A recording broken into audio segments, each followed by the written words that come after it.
Hi friends, आज की इस वीडियो में हम बात करने वाले हैं मैथ के उन मोस्ट इंपॉर्टेंट प्रश्नों की जो कि बार बार एग्जाम में पूछे जाते हैं। तो अगर आप हमारे इस चैनल पर नए हैं तो हमारे चैनल को सब्सक्राइब जरूर करें, क्योंकि हम इसी प्रकार से मैथ से संबंधित वीडियो लेकर आते रहते हैं। तो आइए शुरू करते हैं। पहला क्वेश्चन दिया गया है कि सरल कीजिए, यानी अंडर रूट 32 यानी करड़ीम 32 और माइनस कड़ी में 18 यानी अंडर रूट 18 और बटे यानी under root 50 plus under root 8।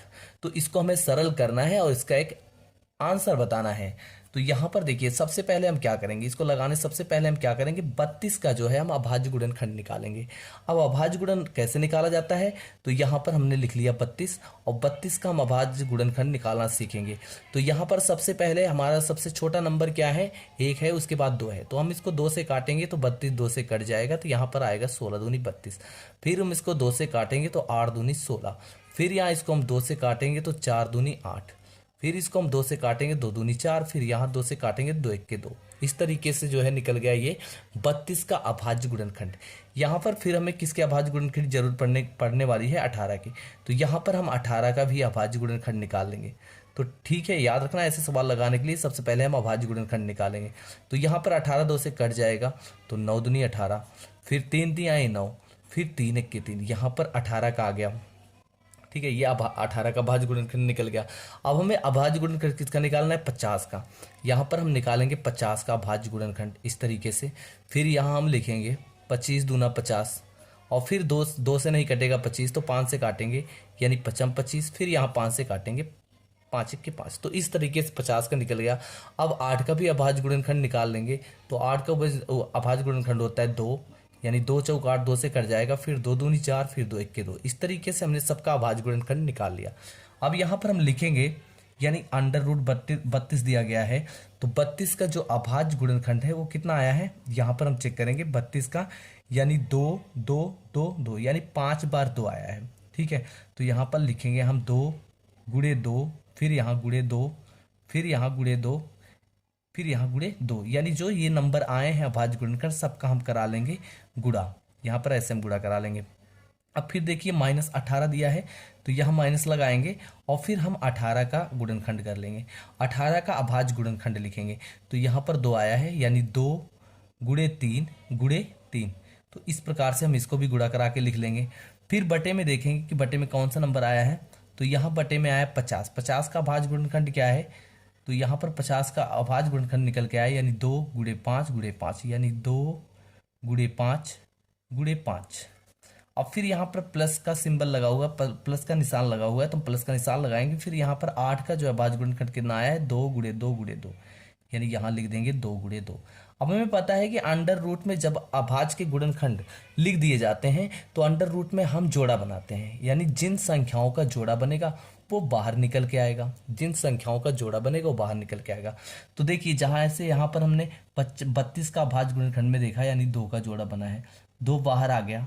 और फिर इसमें हमने देखा 2 का जोड़ा बना है तो 2 बाहर आ गया, और अंडर रूट में क्या हो गया, 2 रह जाएगा क्योंकि इसका जोड़ा नहीं बना। फिर यहाँ माइनस दिया है, फिर इसमें देखेंगे कि इसमें 3 का जोड़ा बन रहा है तो 3 बाहर आ जाएगा और अंडर रूट में 2 रह जाएगा। तो इस तरीके से हम लिख लेंगे। फिर यहाँ पर हम बटे लगाएंगे। फिर इसमें देखेंगे 5 का जोड़ा बन गया है, 5 बाहर आ जाएगा और अंडर रूट में 2 जो है रह जाएगा। फिर यहाँ प्लस लगाएंगे। इसमें देखेंगे कि 2 का जोड़ा बना है, 2 बाहर आ जाएगा और अंडर रूट का 2 जो है अंदर रह जाएगा। अब देखिए, अब हम क्या करेंगे, अब हम इसमें जो है देखेंगे कि जैसे ये 2 दूनी 4 हो गया, लेकिन एक चीज़ और देखना है कि जैसे ये 4 हो गया, यहाँ पर हम लिखेंगे 2 दूनी 4 अंडर रूट 2, उसके बाद फिर यहाँ -3 अंडर रूट 2, इस तरीके से लिख लेंगे। फिर यहाँ पर देखेंगे कि 5 अंडर रूट 2 है, ये 5 अंडर रूट 2 और फिर यहाँ +2 अंडर रूट 2। अब हम चेक करेंगे क्या इसमें कोई कॉमन है। तो यहाँ पर देखेंगे 4 अंडर रूट 2 और -3 अंडर रूट 2 में कॉमा का मतलब होता है जो दोनों पद में हो। यहाँ पर 2 पद हैं और दोनों पद में यहाँ पर देखिए अंडर रूट 2 और अंडर रूट 2 कॉमन है।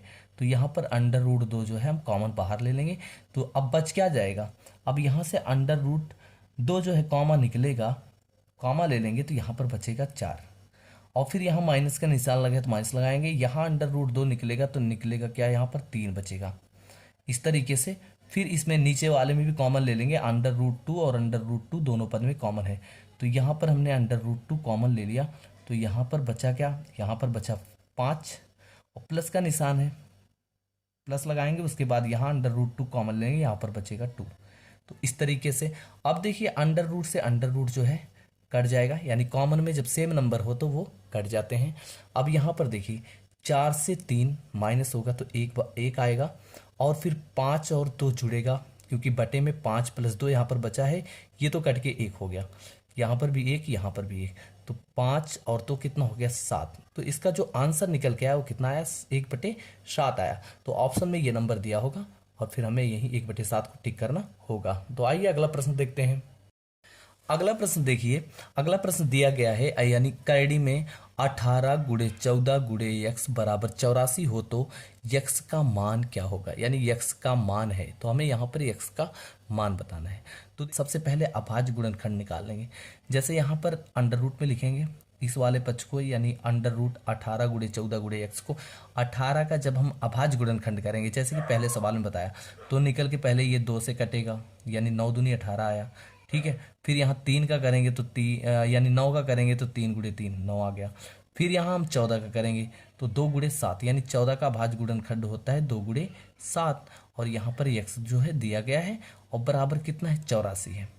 अब देखिए इसमें क्या करेंगे, यानी हम वहीं फिर देखेंगे कि जिसका जोड़ा बन रहा है वो बाहर आएगा और जिसका जोड़ा नहीं बनेगा वो अंदर ही रहेगा। तो यहाँ पर वो अंडर रूट से बाहर आ जाएगा। तो यहाँ पर देखिए 2 का जोड़ा बन रहा है, डबल बार 2 है तो 2 बाहर आ गया। यहाँ पर फिर देखिए 3 का जोड़ा बना, 3 बाहर आ गया। लेकिन यहाँ पर 7 और x का जोड़ा नहीं बना, तो 7 × x जो है ये अंदर ही रह जाएगा और यहाँ पर हो जाएगा 84, निकल गया 84। फिर क्या करना है, इसका गुणा कराना है, यानी 6 √7x और उसके बाद बराबर कितना 84। अब देखिए इधर ये 6 क्या कर रहा है, इधर गुणा कर रहा है, क्योंकि जहाँ कोई निशान नहीं होता वहाँ पर गुणे का होता है, यहाँ पर गुणा कर रहा है। तो √7x इधर लिखेंगे और ये 6 उधर गुणा कर रहा है, इधर आके क्या करेगा भाग करेगा, तो यहाँ पर लिखेंगे 6, ठीक है। अब 6 को 84 से भाग देंगे तो ये कट जाएगा, यानी 6 के 6 और 14 छक्का 84, यानी यहाँ पर 14 बार में ये कट जाएगा, ठीक है। यानी 84 में अगर हम 6 से भाग करेंगे तो 14 निकल के आएगा। अब देखिए अब हम क्या यहाँ पर क्या लिखेंगे, यानी यहाँ पर जो निकल के आया वो कितना आया √7x और बराबर में कितना 14। अब दोनों पक्षों का, क्योंकि ये अंडर रूट में है, अंडर रूट में नंबर है, तो इनका हम क्या करेंगे स्क्वायर कर देंगे, यानी दोनों पक्षों का हम स्क्वायर करेंगे, ठीक है। तो यहाँ पर √7x का स्क्वायर करेंगे और इस वाले पक्ष का भी स्क्वायर करेंगे। तो जब भी स्क्वायर करना होता है तो दोनों पक्ष में करना होगा। तो यहाँ पर √7x का मतलब हो गया, यानी √7 × √7। जब अंडर रूट में संख्याओं का स्क्वायर होता है तो वो संख्या अंडर रूट से बाहर आ जाती है, क्योंकि तब उनका जोड़ा बन जाता है। यहाँ पर 7x आया, यहाँ पर 14 का स्क्वायर मतलब 14 × 14, इस तरीके से। फिर यहाँ लिखेंगे x बराबर, क्योंकि 7x है, 7 × x, इसका मतलब है इधर ये गुणा कर रहा है, इधर है 14 गुणे कितना 14। यहाँ पर हम 7 से क्या कराएंगे भाग कराएंगे, तो 7 1 के साथ 7 दूनी 14। तो यहाँ पर क्या बचा, यहाँ पर 14 × जो 2 बचा, यानी 14 दूनी निकल के आया 28, यानी x बराबर निकल के आया 28। और प्रश्न में जो है x की वैल्यू जो है पूछी गई थी, x का मान कितना निकल के आया 28, यही इस प्रश्न का क्या होगा उत्तर होगा। अगला प्रश्न देखिए, अगला प्रश्न है कि 2 सही 10/27 का घनमूल निकालना है। यानी ये जो संख्या दी गई है ये मिश्र भिन्न में दी गई है और हम इसका क्या ज्ञात करना है, घनमूल ज्ञात करना है। तो ये जो संख्या मिश्र में दी गई है, सबसे पहले हम इसका क्या करेंगे, इसको हम जो है साधारण भिन्न में चेंज कर लेंगे। तो इसको साधारण भिन्न में चेंज कैसे किया जाता है, सबसे पहले इसको जान लेते हैं। जैसे हम 27 का, यानी जो ये सही में दिया गया है नंबर, इसका हर से हम क्या कराते हैं गुणा कराते हैं, यानी इसमें हम कराएंगे 27 गुणे कितना 2, यानी हर का सही वाले नंबर में गुणा, उसके बाद जो अंश होता है उसको जोड़ लेते हैं बटे 10, यानी प्लस में 10, यहाँ 10 को जोड़ लेंगे और जो हर होता है उसको हम लिख लेते हैं। अब देखिए यहाँ पर इसको लिखेंगे, यानी 27 दूना कितना होता है 54, 54 में 10 जुड़ेगा तो निकल के आएगा 64 और यहाँ पर ये निकल के आया 27। अब हमें इस नंबर का क्या चाहिए, घनमूल चाहिए। तो यहाँ पर हम इसको घनमूल में ऐसे भी लिख सकते हैं, यानी 64 बटे कितना 27, और इसका हमें निकालना है घनमूल। घनमूल का जो है हम निशान लगाएंगे इस तरीके से। अब देखिए 64 का करेंगे हम अभाज्य गुणनखंड, यानी 64 का हम यहाँ क्या करेंगे अभाज्य गुणनखंड तो 64 का अभाज्य गुणनखंड हम करेंगे तो 32 दूना 64, फिर यहाँ 2 से करेंगे 16 दूनी 32, फिर 2 से करेंगे 8 दूनी 16, फिर 2 से काटेंगे 2 चौक 8, फिर 2 से काटेंगे 2 दूनी 4, फिर 2 से काटेंगे 2 इक्के 2। तो कितनी बार आया 2? 1 2 3 4 5 6, 6 बार। तो यहाँ पर 2 गुणे 2 गुणे 2 गुणे 2 गुणे 2 गुणे 2, इसका 6 बार हम यहाँ पर गुणा करा लेंगे। फिर हम 27 का करेंगे अभाज्य गुणनखंड। तो 27 यानी 3 से 2 से नहीं कटेगा, 3 से काटेंगे तो 9 3 27, यानी 3 गुणे 3 गुणे 3, 3 बार 3 का गुणा। और यहाँ पर हमें निकालना है घनमूल, यहाँ पर हम 3 लगा देंगे। नहीं, अगर हम यहाँ पर अगर हम 3 नहीं लगाएंगे तो ये हो जाएगा वर्गमूल। ठीक है, यहाँ पर 3 लिखने से ये घनमूल। अब देखिए घनमूल में क्या होता है, वर्गमूल में क्या होता है कि वर्गमूल में जो है डबल, जो नंबर डबल हो जाते हैं गुणे में हम उनको बाहर कर लेते हैं। घनमूल में जब नंबर 3 बार आ जाए यानी 3 बार गुणा हो जाए तो वो नंबर बाहर आता है। जैसे इसमें देखेंगे 2 का 3 बार गुणा हुआ है तो 1 2 क्या आ गया, बाहर आ गया। और फिर आगे देखेंगे 2 का 3 बार गुणा है तो 1 2 बाहर आ गया।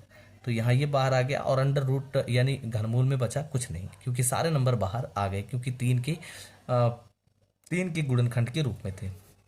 फिर यहाँ पर देखिए नीचे देखिए 27 में, यानी 3 जो है 3 बार गुणा है, इसलिए इसका घनमूल जो है 3 ही होगा, तो 3 बाहर आ गया। अब देखिए इसका हम गुणा करा दें, 2 दूनी 4 यानी 4/3, यानी इस प्रश्न का उत्तर निकल के आया 4/3। लेकिन ये जो संख्या दी गई है ये दी गई है मिश्र भिन्न में, तो हमें इसको मिश्र भिन्न में लिखना है। तो 4 से हम क्या कराएंगे, 3 में भाग कराएंगे, यानी मिश्र भिन्न में लिखने के लिए हमेशा जो है हर से अंश में भाग दिया जाता है। तो यहाँ 3 1 3, ठीक है, एक ही बार तो जाएगा क्योंकि 4 है, 3 का पहाड़ा, एक बार 3 दूनी 6 ज़्यादा हो जाएगा, 3 1 3, यहाँ पर बचा 1। अब भाग नहीं जाएगा, इसलिए जो यहाँ पर भागफल आता है उसको सही में लिखते हैं, यानी ये जो भागफल आया है इसको सही में लिखेंगे, और जो शेषफल बचता है उसको बटे में लिखते हैं, और यहाँ पर जिससे भाग देते हैं उसे हम हर बना लेते हैं। तो ये आ गया 1 सही 1/3। यही इस प्रश्न का क्या होगा, उत्तर होगा।